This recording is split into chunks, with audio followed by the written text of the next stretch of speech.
want to bring in more of our experts here. CNN aviation analyst Miles O'Brien, CNN safety analyst, former FAA safety inspector David Susi, and we're also joined by former vice chair of the National Transportation Safety Board, Bruce Landsberg. Welcome to all of you. Thank you for being here. David, I want to start by playing the moment of this crash, again, this video that we're just looking at. Can you just tell us what stands out to you about the nature of this collision as our viewers are able to see here what happened in these early morning hours? Yeah, you can see that the truck, the emergency vehicle, was coming across that runway, but you'll notice too, the angle that it's trying to cross the runway wasn't going directly across. So to be able to see this airplane coming, they would have had to look back over to the right. The driver, there's no way that the driver could have seen this airplane coming. So, I've driven a lot of vehicles on the runways, across runways, and gotten approvals for this. And as you do, you have to make sure that you're always looking to see what's happening, to second guess what you're being told.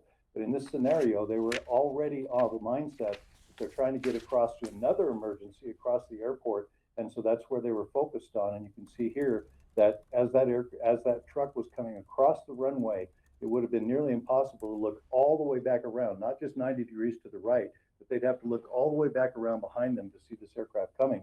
So they were relying, I'm pretty sure they were relying on exactly what the air traffic controller told them. And when he starts yelling, stop, stop, stop, they were already on the runway by that time. So whether they stop or whether they were trying to outrun the jet coming in or not, it's hard to tell. There's too little information at this point. But as an investigator, that's what I would be looking for, to see if there was some system change that can be done as to how they crossed that runway, whether it was 90 degrees or not. Huh. Really interesting point. So, Miles, the FAA administrator says that the visibility at the time of this collision was about 4 miles. I mean, what does that tell you about how that may or may not have impacted things, and how quickly is visibility ruled in or out as the cause of something like this? It's one of the first things you look at, Casey, the weather situation, the visibility. In this case, it was what we call visual flight rules, VFR, not a problem whatsoever. This is, when you look at it specifically and listen to that really difficult to listen to recording, sounds like an individual's mistake. But what I would suggest to you is this is a systemic failure. Each and every day in this country, we rely on air traffic controllers to perform heroically just to get everybody to and from their destinations safely. And relying on heroism is not a prescription for safety. They have to work in spite of a system that's really set up for failure for them.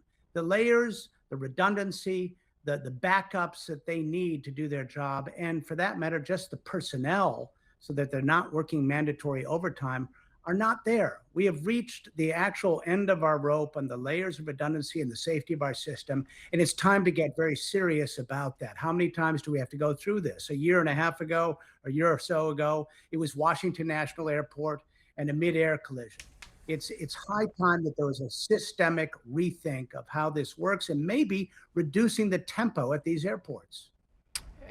Bruce Landsberg, I mean, to that very point, the Transportation Secretary, Sean Duffy, he dodged at least 2 questions about control tower staffing at the time of the incident. And of course, it's worth noting that the controllers work for the FAA. It falls under the Department of Transportation. I mean, Duffy did say that the rumor there was only 1 staffer in the tower at the time was inaccurate. But again, he wouldn't then answer questions about it. What does that say to you? Well, it follows the time-honored tradition of Washington that if you don't want to answer the question, you don't. I mean, when you look at this thing in its entirety, we're trying to get into the whys and so forth early on, but I think it becomes pretty obvious from the recording that the controller had possibly lost situational awareness, if you will. And he first cleared that fire truck across the runway and then attempted to rescind that clearance. And it sounds, from what I can tell, the same person doing it. Well, that's something of an unusual configuration because normally you will have 2 people in the tower, one managing ground control and the other managing the runways. and they have to kind of coordinate in that area. The other distracting factor is that there was another emergency going on simultaneously, which was with the United aircraft that had aborted a takeoff and reported fumes in the runway. So people are now, rather than their normal sense of really looking and taking time to check things, they're now in a hurry to try to address this other emergency. And as it's been said many, many times, we do not multitask well. So I think there are lots of questions. We don't have any answers at this point. Anything that we say at this point is purely preliminary and speculative. And the NTSB will be looking at what the staffing was, what the fatigue of that controller was, what level of distractions, and looking at the effect that the previous emergency may have had on their decisions. Right. Well, and David, of course, to this point that, we're still speculating. We have heard the audio from the tower, but we're still waiting on the black box from the plane. What clues might investigators rely on, need, benefit from when it comes to that audio? Well, when it comes to investigation at this point, it's all about the sequence of events and how it synchronizes with the other events. So you have to get information from the truck itself as to when it was moving and where it was going. You have to get the overlay as to when he said stop versus not. Could be that he was already on the runway when it happened, or maybe he didn't get the message. So to break this down into pieces, the investigators are going to have to know exactly what happened when. And again, like you mentioned, the flight data recorder and the voice recorder and the airplane is going to add those clues to it.